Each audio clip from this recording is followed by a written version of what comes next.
My name is Sean Hocuff. I'm one of the pilots with the Minnesota wing of the Commemorative Air Force. We're here today in Bemidji, Minnesota with 3 aircraft. The one behind me is a North American B-25 Mitchell, and it's one of 6 aircraft that we have at the Commemorative Air Force hangar in South St. Paul Fleming Field in the Twin Cities. We have the aircraft here in Bemidji as part of the CAF's mission to show these aircraft to the public and keep them flying. So we'll be flying them, giving rides here today, and giving tours through the aircraft throughout the day. Where did the airplane come from?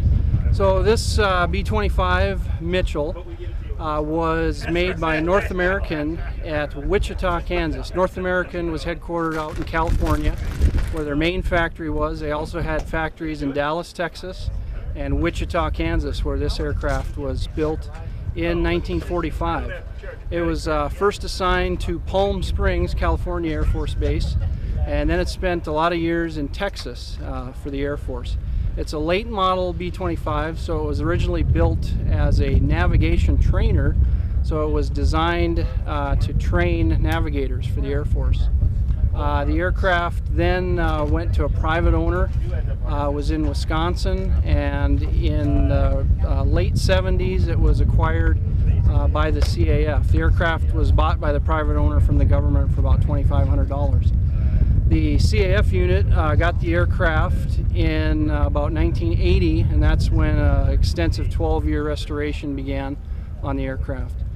The aircraft was restored by volunteers, all volunteers of the Commemorative Air Force, and first flew in 1992. And ever since that time, it's been very active on the air show circuit in the summertime. It flies all throughout the country at air shows. So it's a regular appearing airplane at a lot of air shows. Okay, I'm looking at what caliber gun here. So that's a 50 caliber Browning machine gun, one in each side, 2 waist guns, and we're looking at the rear compartment of the B-25 where the waist gunners would be at, and then behind us is the tail gunner, and he has twin 50 out the tail, and we're looking forward at the rear part of the bomb bay. There's a foot high crawlway on top, so you can actually crawl on top of the bomb bay up into the cockpit in the front.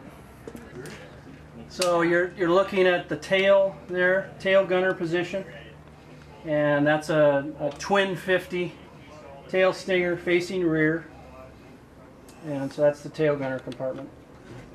Yeah, so we're looking at the bomb bay here, and we have some 100-pound bombs in the bomb bay, and the aircraft could hold a couple thousand pounds of bombs. So depending on the mission or what it called for, they could either take 20 100-pound bombs, or 400 or 500-pound bombs, or even a couple 1,000-pound bombs. And they were in the bomb bay. At the top of the bomb bay, you can see a hatch there, that if the bombardier needed to check the bomb bay for any bombs that had hung up or had not dropped out, he could look in the bomb bay. That was the only way to see in the bomb bay during flight. The top of the bomb bay is about a foot from the top of the fuselage, so there's a crawlway to go in between the 2 compartments. These pieces here are called bomb racks, and they hold the bombs, and then the bombs have a lug on them, and between the lug and the rack they had what was called a shackle, and all that was a piece of metal with 2 electric solenoids in it, and they hooked into the hooks here on one side, and then the solenoids had pins that would hook onto the bombs, so that when the bombardier hit the pickle button, it would electrically open those solenoids and drop the bombs. What do they call the pickle button? Pickle button is the trigger. Where did it get its name? It looked like a pickle. It was a cord with a little small round handle with a red button on the end, and that's how they drop the bombs. Right here you're looking at hydraulic lines for landing gear and flaps and cowl flaps. And then right here you're looking at fuel line going from wing tanks for cross feed. There's a cross feed line, and then going to each engine on each side. Okay, so you're looking forward right there That's the crawlway that goes underneath the pilot and co-pilot seats forward to the glass house up front, and that's where the bombardier did his thing up front of the aircraft. Coming up top here is pilot and co-pilot seat. All right, we're looking at the cockpit here of the North American B-25 Mitchell. Yokes for captain and co-pilot. Throttles, 2 of them, 1 for each engine. Propeller control to set the RPM of the engine. Mixture. Right here are the magnetos for each engine. And starter switches. This has a inertial starter. So when you start the engine, you bring the power on and you turn on the motor, which turns a flywheel. Once that flywheel gets up to RPM, then you engage that flywheel. Propellers turn, you go through about 9 revolutions, and then you bring on your magneto. Then once you get the engine fire, you bring on the primer to feed the engine initially, and then you bring your mixture forward, and then propellers up to get the RPM right around 900 RPM. And as you can see, 2 sets of instruments: airspeed, altimeter, compass, artificial horizon, 2 navigation gauges there. So again, you've got manifold pressure for engine number 1, number 2, RPM of the propellers for number 1, number 2, turn and bank, vertical speed, altimeter, compass, artificial horizon, airspeed. We take off around 130, 145, cruise around 200, just under 200. The airplane will go 330, 340 miles an hour, but we never fly it that fast. Again, middle console here. These buttons are to feather the propellers in the event of an engine failure.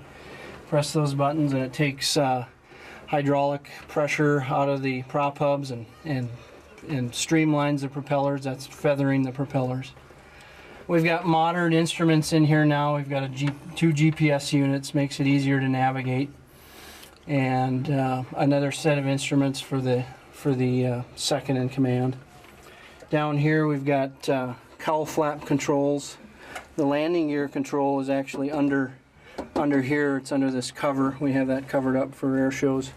The handle is down near the floor.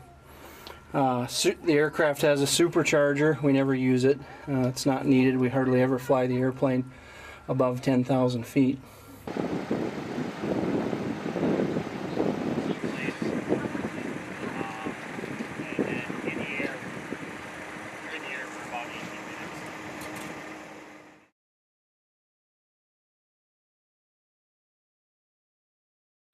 It's a history lesson with wings. The Minnesota Wings Commemorative Air Force travels around the nation during the summer, taking people for rides in the B-25 Mitchell World War II bomber. What really made the airplane famous was the Tokyo Raiders that early in World War II made the first strike on Japan shortly after Pearl Harbor. There are only a handful of B-25s left in the world, and one of them flew into Bemidji this week.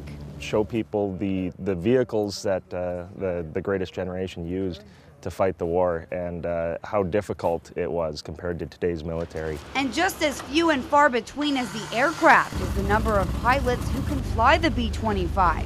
The warbird pilots are a very small group. Making this an opportunity that is once in a lifetime. You don't usually get to get up close and touch history. This will be the first B-25 ride ever, for sure. World War II history buff Dan Rantham has been fascinated with the B-25 since he was a boy. I'm excited.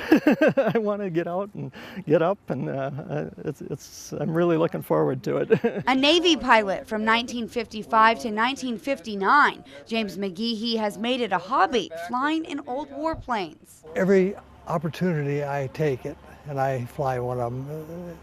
And I've never flown the Mitchell, so I'm anxious to fly it. After getting a tour of the outside of the plane, we finally got to step inside the historic aircraft. Ready?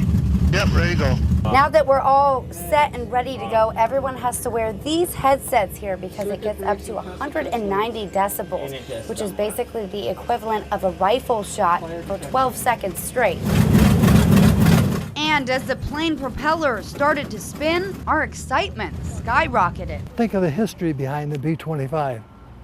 A lot of history. 2 passengers and I sat in the front of the plane with the pilots.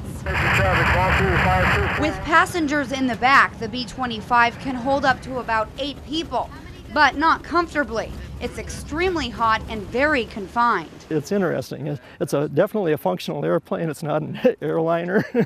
And even more compact is the gunship nose, which in this model is all glass. So the view was well worth the squeeze. While an exhilarating experience for us, we realized firsthand how difficult it must have been for the pilots. To fly for hours in a confined space like that, those guys really got to work out. You just really appreciate what they did. So the sky's the limit when it comes to learning.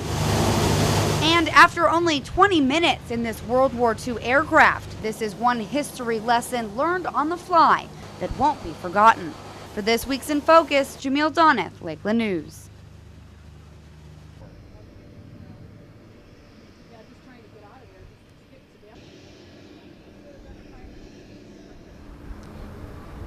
Okay, my name's Wally Gray, and I'm from Grand Prairie, Texas, and I'm up here in Minnesota this summer. We're selling rides in the 1941 Boeing Stearman behind me, and we're here in Bemidji for this event with the Ford Trimotor, the B-25, the BT-13, and the PT-22. And we're happy to be here, and it's a beautiful day, and this is a very nice event, and hope that everybody comes out today. And the airplane behind me is my aircraft that I've owned about 15 years, and it's a Boeing Stearman built in 1941, and there are approximately 10,000 of them built. And they were used by both the Army and Navy as trainers during World War II. And there's approximately 1,000 of them left now. This particular model was, I believe, originally a Navy airplane, but it's in Army colors now. And it cruises at about 90 miles an hour, carries 2 people, the pilot and basically the pilot and the student pilot, or 2 pilots. And it has a 220 horsepower Continental engine. It develops it's 220 horsepower at 2,075 RPM. I'm up here visiting friends and family from Texas, and I came from Grand Prairie, Texas. It took me 2 days to get here in it, approximately 15.5 hours flying time. And we're based at Park Rapids, Minnesota. We've been there for about a month, and we decided to come up here. We were invited to come up here for this event this morning, and we'll probably be back for the next day or 2 to participate in it.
I'm George Calesi. I'm the chief in charge of restoration and maintenance.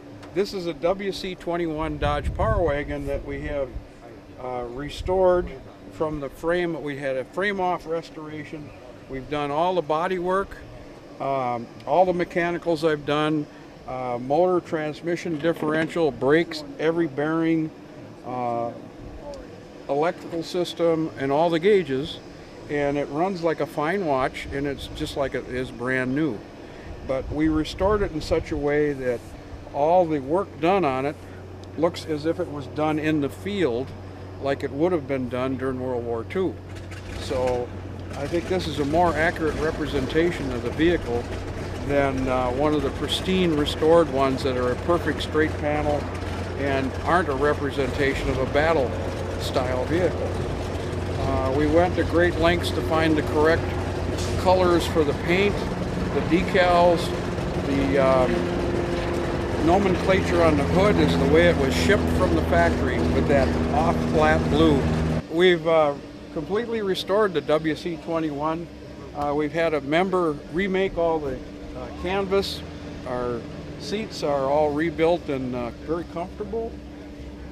We have a map table that we yet to have to paint, but everything in this vehicle works. What's a map table? Underneath the glove box, you'll see a wood panel there, and they would pull that out and they would lay their map on during their route. Okay. And they would store a 50 cal in the back here. We don't have the storage mechanism for it yet, but that's what would be stored back there. And some were equipped with guns in the back, and this one would primarily be carrying boxes and weapons and K-rations crates, and it could be equipped with seats to carry troops, but this primarily carried bombs and grenades and you name it to the front. And this was used more in this configuration, was more of a stateside vehicle, because they used these, the British used these, and these were used in the African campaign also. Where'd the truck come from initially? Remember? This was the 549th, I believe, was the truck. Don't quote me on that. Did it come out of Minnesota? Where'd you find it? This came out of the desert someplace. And we had Midwest Military. He's out of Shakopee, I think it is. And we swapped a 1948 Jeep and trailer for the beginnings of this. And then we worked it over. And it was a lot of work. I mean, a lot of the stuff wasn't straight. A lot of it was missing. There were big holes everywhere that we've had to fill and plate. The hardest parts of it were making it look this good.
Hi, I'm Bob Cole.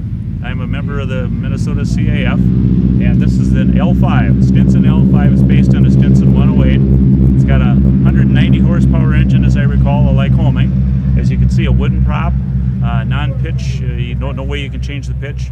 High wing. It's obviously a 2-passenger. They did make this in a variant that had an opening, a door on the side of the fuselage that they used for transporting wounded, and basically a flying ambulance. They also use it for artillery spotting. They'd give generals rides in it if you wanted to go look over the battlefront. There was a very similar plane to this in the Battle of the Bulge that Henry Fonda was in. They were flying around that, but I believe that was an L-4 if I remember correctly. What's the difference between L-4 and L-5? Different company. Different Okay. company. This one is made, as I say, by the Stinson company. The L-4 I think was a Cessna, but I don't remember for sure on that one. But it's basically a short field aircraft, lands on just about any surface there is. As you can see, fixed landing gear, no retractable gear, high wing with the struts on it to hold it together, making sure the wings don't fall off. How'd you guys come across the airplane? This one actually was donated to us by a doctor from Rice Lake, Wisconsin. He's also the man that donated the B-25 to us. They came as a package deal, I believe. I was just talking with Jim, our executive officer. The Air National Guard apparently restored this airplane and another sister plane just like it. That one is hanging in the Air Force Museum in Dayton, Ohio, in their new building. If you ever get to the Air Force Museum, look up at the ceiling. There's an L-5 up there. But it's been in our wing for longer than I have. I've been a 13-year member, so this has been a lot longer than that. I have no idea when it first came to us, but it's been a good airplane. Interesting thing about this airplane, we had our spring dance last year, and we had this big windstorm that came through. This plane was out on display along with others, and we had a gentleman that had a T6 dressed up like a Zero. You've probably seen some of those. He had that there. The wind blew the tail around this when we put a hole in the guy's aileron, so we painted a Japanese flag on the side of it because it had a kill. Good story. It's not a bad one, but it is kind of humorous. If you want to get around the other side, you can actually have a picture of the Japanese flag. One of them, they painted, one of our wing members' niece painted on there. Did a nice job, but it's probably the only L-5 with a 0 kill.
Hi, I'm John Maxfield, and this is EAA's Ford Trimotor, built in August of 1929 in Dearborn, Michigan. We're touring the country with it to bring antique aviation to the general public. Rides are available here at the Bemidji Airport through the 3rd. We've got 3 airplanes. What kind of horsepower are we talking about? So, the Ford Trimotor is powered by 3 Pratt & Whitney 985 engines. Each is 450 horsepower. It flies the airplane along typically at 80 miles an hour for our rides around Bemidji. We'll be about 1,000 feet above the ground. You'll be experiencing aviation just like it did back in 1929 at the start of the airline business. This very airplane started Eastern Air Transport, which later grew into Eastern Airlines. It then moved on and started Cubana Airlines in Cuba before it moved to the Dominican Republic and served as their Air Force One. Air Force One, Dominican Republic. That's interesting. Yes. How did the EAA get his hands on it? In the mid-70s, this airplane was in Burlington, Wisconsin, and a severe windstorm blew the airplane over on its back, breaking it into several pieces. The EAA bought it from the insurance company, and over 12 or 15 years and thousands of hours of volunteer help restored it to the condition you see today. Since then, we've been touring the country, giving rides and sharing it with everyone in America. What'd you do? Change airlines? Yeah. Hold on. Talk to souls, at each other, wave to farmers. Yeah. Look for bears. Smell most of what you flew over.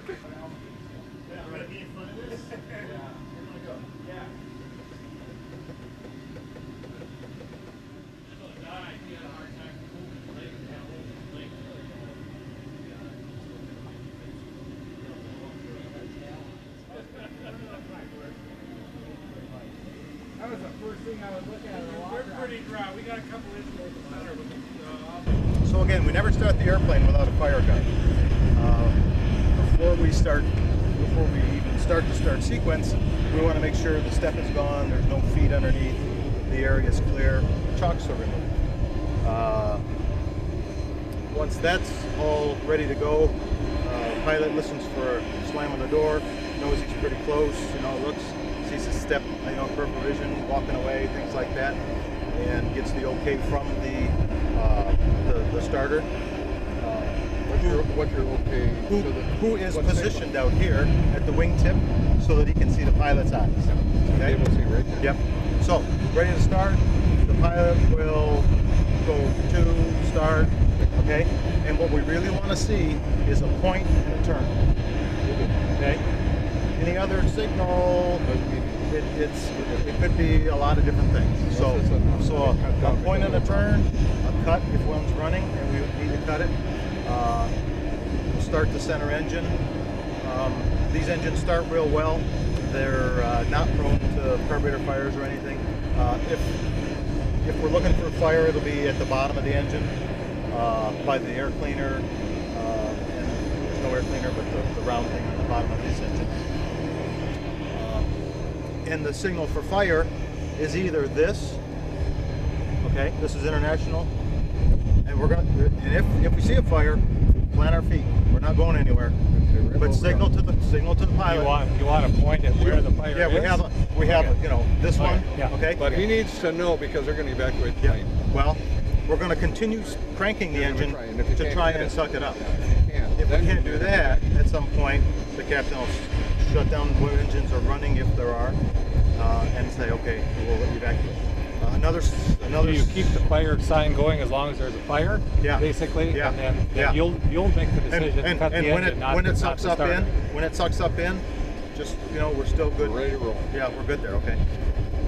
So I can watch hand signals and know what's going on. We always start the center engine first. 2 reasons: it's got the generator on it, and it keeps the pilots cool. Basically, that's our air conditioning. That's all we got. Yeah. So we always start the center one, and then the left engine. Once they're both running, and once each of them starts to run, and the pilot's happy with it, just maybe a nod. Okay, a point to the other one. Okay, we're going to go to this one. We'll start this. Okay, it's running. Then we're going to take the fire extinguisher, and we're going to rock this way out of our area of no transgression.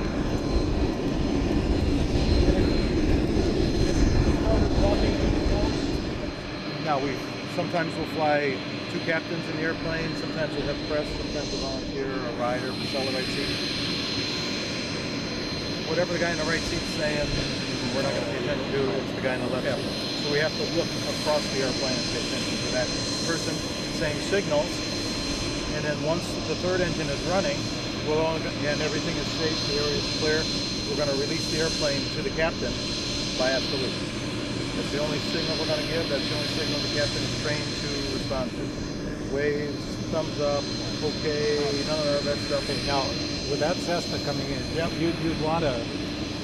You might give a look there. Okay, I see it. That's a great question. That's perfect. That's what we're hoping for.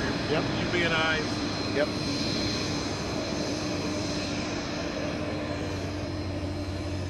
So then the starter can go from here with all 3 engines successfully running and go join the step ticket marker. You don't need to be Laro. No.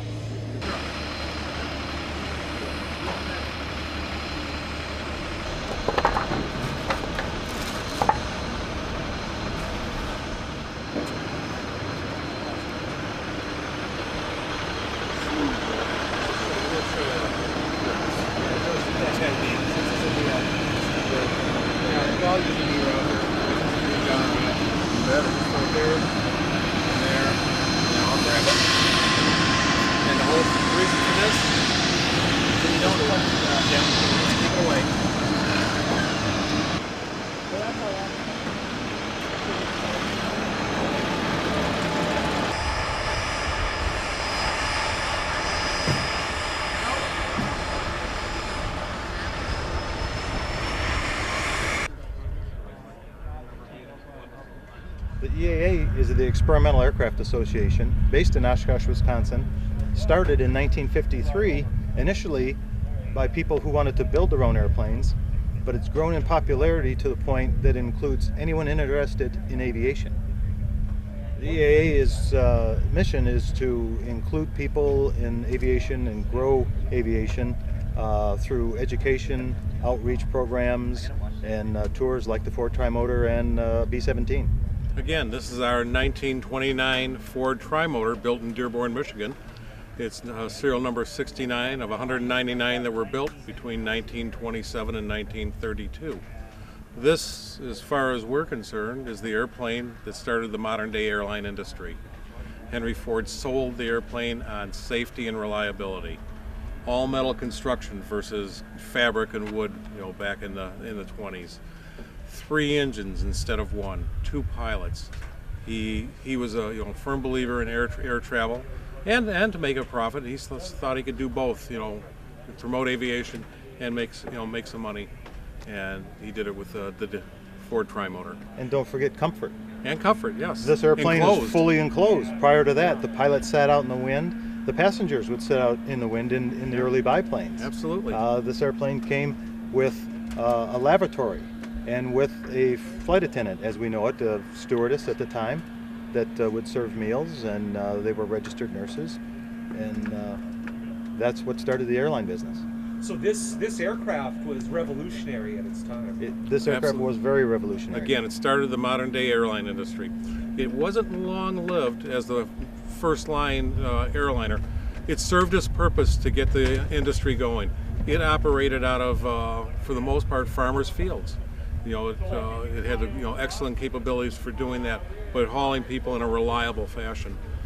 Shortly after the Ford was introduced, other airplanes came along that now required runways, but were bigger, faster, a little bit more comfortable, like primarily the Douglas DC-3. But this is the airplane that started it all. And Henry Ford also started infrastructure for the airlines, such as paved runways, airport hotels that still exist in Dearborn, Michigan at the original Ford Airport.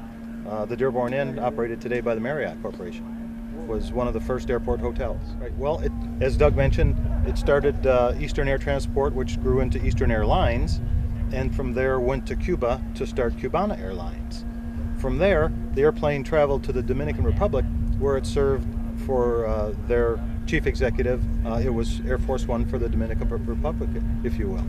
And from then it came back to the U.S. Came back to the U.S., was used for crop dusting and smoke jumping. That's probably one of the more interesting roles it played.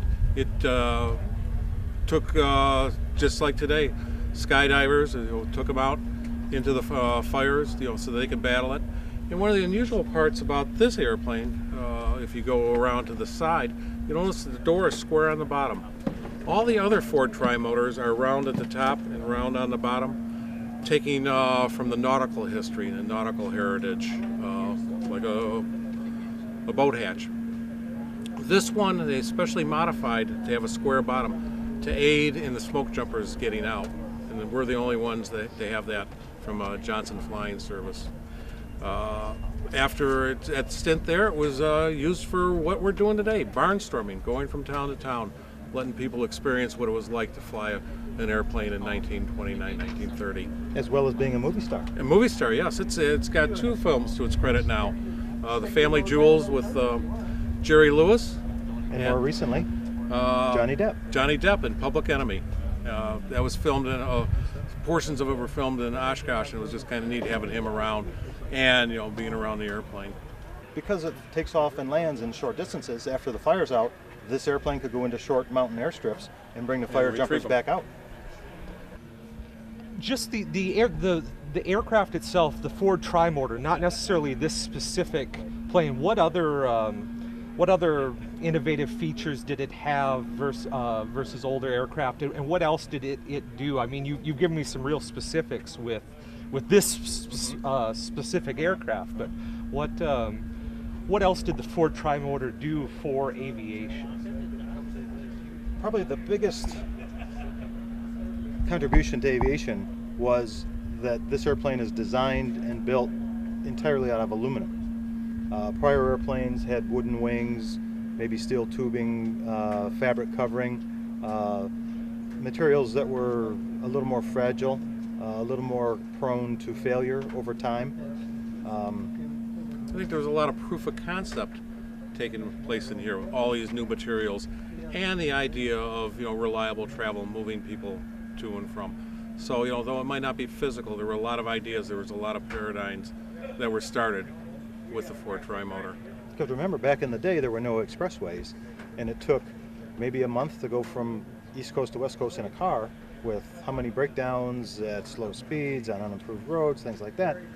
With the invention of the Ford Trimotor, you could leave New York City, for example, on a train, and go to Columbus, Ohio in the morning, get onto a Ford Trimotor, and fly all day, and get on another train, travel that night, get on a different Ford Trimotor in the Mountain West, and fly into Los Angeles. It cut your time across the country significantly. It might be interesting to know that this airplane is rare. There's arguably 20 of them in museums around the world. There's arguably 6 or 7 that are flying, but there's only 1 or 2 that you can buy a ride in. Yes. It's extremely rare. And we're proud and privileged to be able to bring it, to Bemidji and everywhere else. You go to these wonderful museums. We have one that's associated with this airplane, the Henry Ford in Dearborn, Michigan. You can see a beautiful Ford Trimotor there too. It's collecting dust. Here, we bring the history to you. You actually get to experience it, not just look at it. So that's one of the neat things, to bring that kind of history to people. And the EAA in Oshkosh makes aviation available to everyone.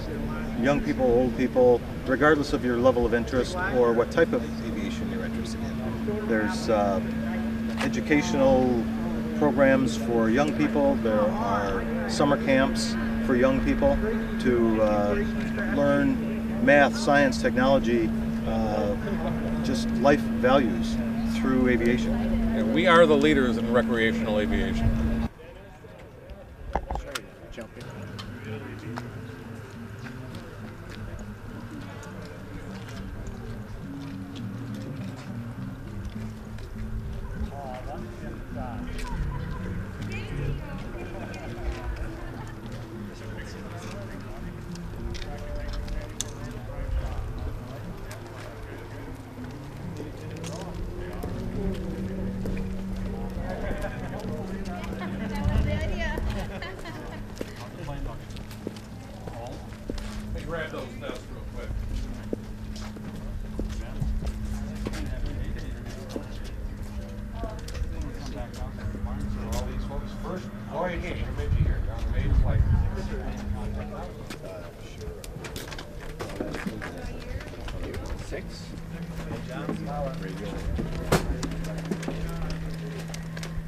7.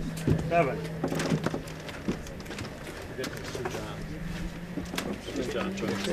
okay. That's my red one. Okay, thanks, sir. No, it was you. Thank you for that. Great strong. Okay, good. Do you have a ticket, sir? No, I'm flying it today. Yes, I do. You get the right seat? Looks like I did. Which seat should I be in? Don't worry about it. Okay. It doesn't matter. Pick an empty one. At some point. Are you the big Monty? Hey.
landing, I didn't even know we landed. And what I love the most is I was able to stop and get all my shots of propeller stop their in motion. It worked out great. Oh, geez. Seeing all the cabling, you can see all the cabling in here moving back and forth as they were flying. So that was interesting. Did you go over the lake, Monty? Yeah, and then even to see a GPS strapped in the corner, that was kind of fun to see that too. Yeah. The old and the new. Yeah, well, then they're saying it's more for weather than it is for where we're going. Yeah. Sure. Very cool. Watch your head, sir. Watch your head, sir. Monty, I'll get it for you. Is flight 2 talk brief, full, book, anything? We've got.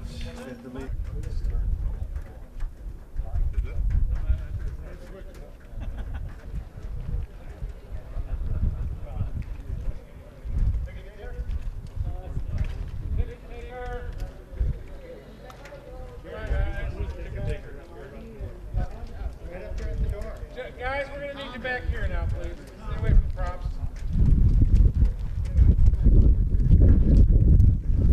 And we're going to get this gentleman in first. Okay.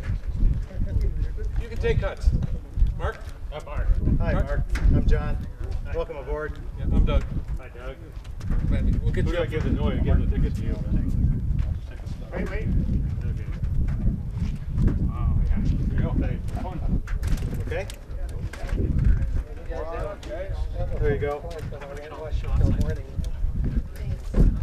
a ticket? We did it wrong. Yeah. You just talked to the Mark. That was okay. He owns Bemidji Aviation. And he first got the company back in the 60s. He'll be clicking your airplane more and more. That's great. Thank you. Yep. Thank you. Hold that camera for you? Yes, thank you, sir. Thank you. Watch your head there.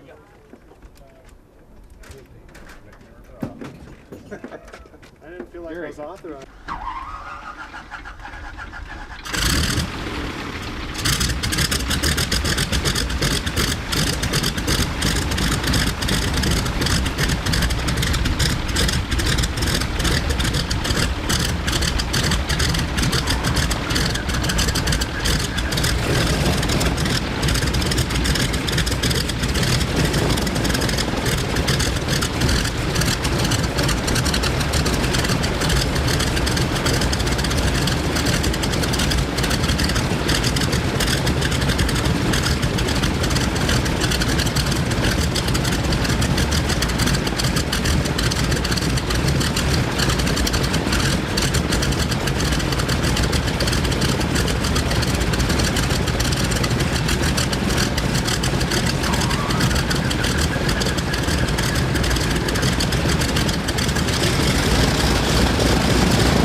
Normally what I do, Rob, is I just take the bottle and put it over there. Yep, that's what I was gonna do. And then you can just be sort of the traffic cop if somebody's not doing what you don't like. All right.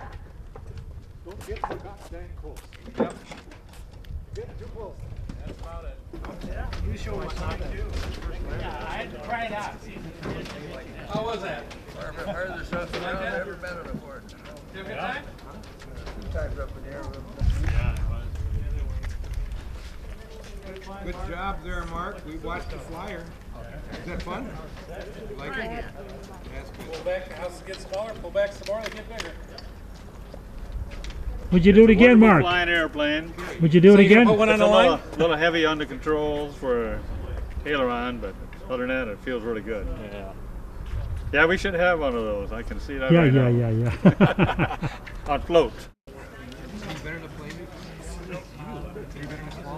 Last year was the first year that we had anything here at the airport, and it actually wasn't us. We just assisted with the Commemorative Air Force out of St. Paul, and they've got World War II vintage airplanes such as the B-25 bomber you might have seen last year during the Water Carnival.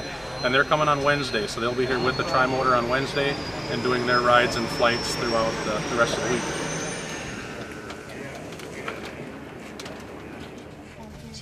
Say mustard. Right over there at the grill, and if you'd like a little sauerkraut on there, we have some of that in the pan that's stewing up. Fine eats.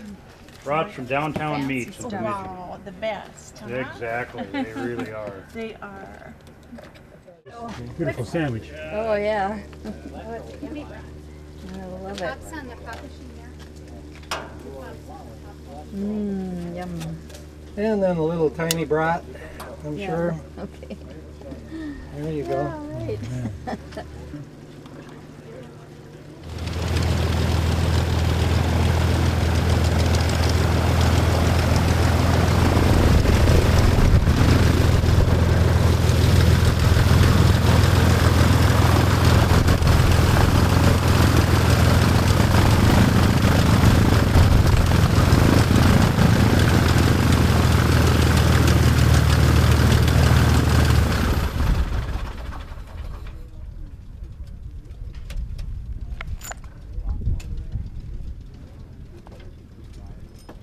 Legs up. Legs up. Legs up. Smiles everywhere.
Taxing or what?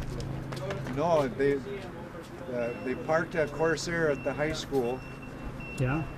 There was an aviation class at the high school, and a group of boys were monkeying around with the airplane. One of them was in the cockpit and flicked on a switch, and the other one walked up to the propeller and pulled it through, and it fired, and it actually ran into the high school.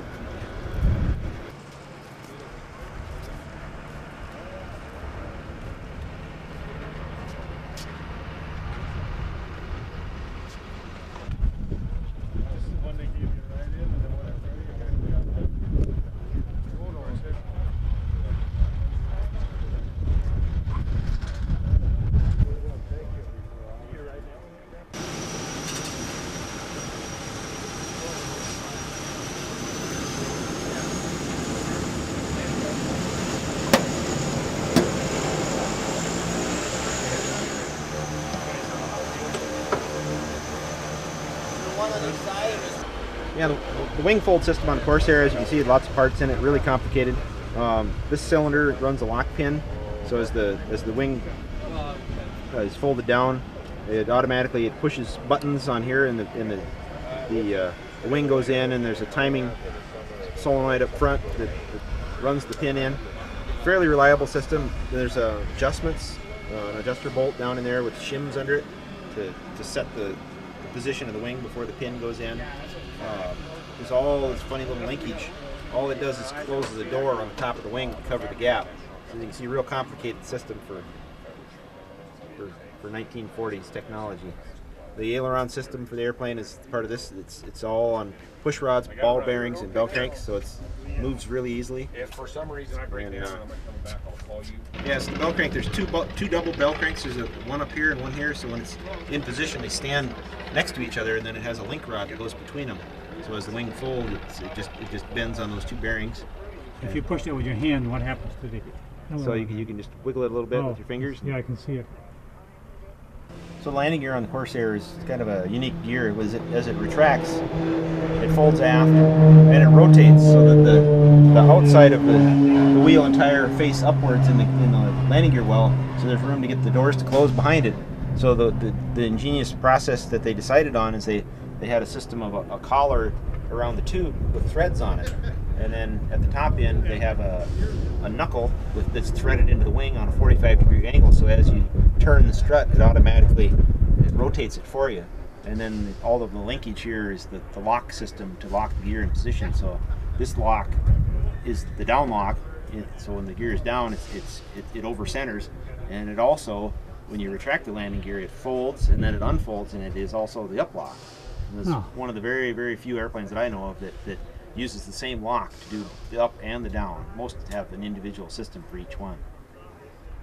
So the reason that Bemidji Airport has a nice long 8,000-foot runway is that after World War II, the Navy built Bemidji Airport as a naval reserve base. And there were actually F4U Corsairs based here in Bemidji in the late 40s and early 50s.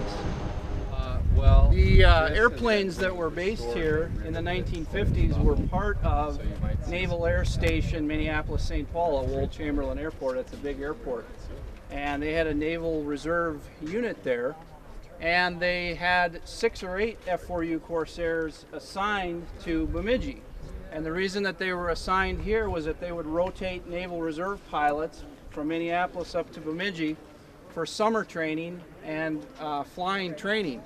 The reason they came to Bemidji was north of town there was a very large air-to-ground bomb and missile gunnery range that the Navy used for practice. So they would rotate their pilots through to Bemidji and train in the airplanes. They didn't have a lot of airplanes here, maybe 6 or 8 that were normally flying, maybe a couple spares, but they were part of the bigger unit of Corsairs down in Minneapolis-St. Paul.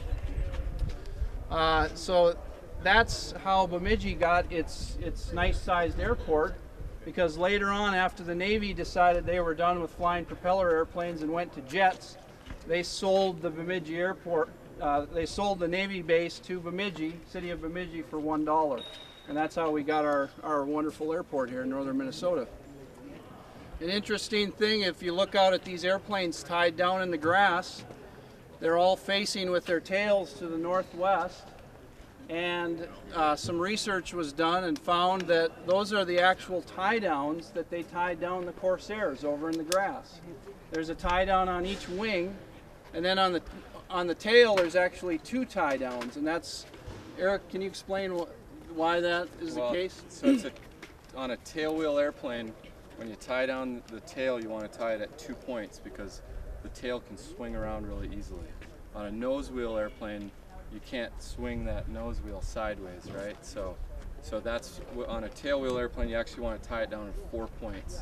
And they put, of course, most people realize that northwest wind is the most predominant wind here in Bemidji. So they wanted the tails facing to the wind because it's hard for an airplane to fly backwards.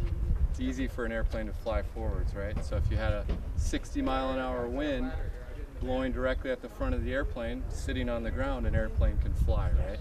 So if it's coming from the tail, the airplane won't necessarily fly on its own. So that's why they're facing the direction they are, where they're at. The guys at Bemidji Aviation just found them a few days ago. They knew they were out there. I don't know if Clark is still here, but I guess they went out there and picked a few, they located them, so they moved those airplanes out just recently. We'll have to do it a different day. So I got told 2 different things. So up here in the nose, okay, the people that are going to be up front, the 3 that are up front, the person that's going to, who's going to be the 3rd person up front? Do you guys want to draw straws, or how do you want to do that? Anybody say, I want to go up front, nobody else cares? Okay, all right. So you're gonna be in the well seat on takeoff. Okay. After we get airborne, we get 1,000 feet. We'll say, okay, get out of your seats. You're gonna be the first person that's gonna go through this tunnel underneath the left pilot seat. That goes to the bombardier nose section. You can sit up there for 5 minutes, look through the Norden bomb sight. One thing that's unique about Miss Mitchell, it's the only B-25 out there that's flying that has top turret that's works, tail turret works, Norden bomb sight works, all the shackles work. So we are capable of going out and dropping some stuff on people. So if you got somebody you don't like, let us know. We might take care of that for you. Got a flour bag, drop it on my brother's house and fly over. So when you go up through that crawl space, there's no seat up there, okay? When you're looking through the Norden bomb sight, just be careful, because if it's bumpy and rough up there, you might have your eyeball close to that thing and get whacked, so just kind of be careful of that, but you can look through there and see the sights. It's pretty awesome. Just leave the guns where they're at. Don't take them out of their tether and all that stuff. Just leave those fixed as they are. So when you're out there for 5 or 6 minutes, up there on the side, of the right side, you'll see that silver box. Take your headset as soon as you get up there and plug in case we need to tell you something or you need to talk to us, we can communicate, okay? The silver box that I'm talking about that you people will be plugged into every station that you go to, if you need to talk to us, there's a little paddle switch. It's a little silver switch. You just turn it clockwise till it stops. Now you can communicate with us. You'll be able to hear us at all times without worrying about that paddle switch, but just turn all the way till it stops. So if you see something really goofy, if you're up in the nose, just say, hey, Eagle, 12 o'clock. By all means, let us know. Something emergency type, but for the most part, it's going to be a sterile cockpit or aircraft. We don't want you guys to talk during the flight unless absolutely you feel it's necessary, and then by all means, turn the switch and let it go. So when you come back from the tunnel, you're going to go up in the right seat, and the guy that was in the right seat will go through the tunnel, do his 5 or 6 minutes there. He'll come out, he'll take the top left seat, and then that guy will go through the tunnel. When he comes back out of the tunnel, he'll sit in the well seat for landing. Okay, is that all clear to everybody? Okay, any questions so far? Okay, the next thing we got to cover is we have an FAA exemption through, it's called a 6802 exemption. We are allowed to give rides on a military aircraft. They weren't designed to give rides for passengers like the airline business does. So we have to let you know that this isn't normal passenger operations. Jonica's a passenger airline pilot, so by all means, it's definitely nothing like that. So don't expect that. And the last thing I would say is, don't look at this as just another ride. You know, a lot of people say, hey, I'm going up for an airplane ride. Look at this as a historical, living what we call a history plane. Just imagine yourself as being a 20, 21-year-old kid, which a lot of these guys did. Some of these guys just came off the cornfield, they only driven a tractor. 20 years old, a year later, they're flying combat in a B-25, B-17, so a lot of young kids flying aircraft. So kind of think about that stuff. When these guys were coming back from missions, like I said early on in the war, they were losing a lot of airplanes. They might have just had their buddy blown out of the sky, and then 2 days later they're flying another mission. So kind of think about those things when you're flying the flight, because they're getting attacked by fighters, flak, they're doing bombing missions, flying low level. So all those things kind of come into play during your flight, so just kind of think about that stuff. Any questions so far? Everybody understand what we're doing? Jim's the flight mechanic. He'll be in the back of the airplane with the 4 passengers. He'll get you situated, he'll kind of do your rotation, and we'll be good to go. We're going to go down towards the south end of the lake, fly over town, Green Mill and all that kind of stuff, and come back and land. So expect about a 25-minute flight, wheels up to touchdown, engine start, takeoff, taxi, come back and land. It's going to be about 35 minutes trip for you. So thank you guys for coming out. Appreciate your support, and we're ready to go. Shoot up.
wasn't around.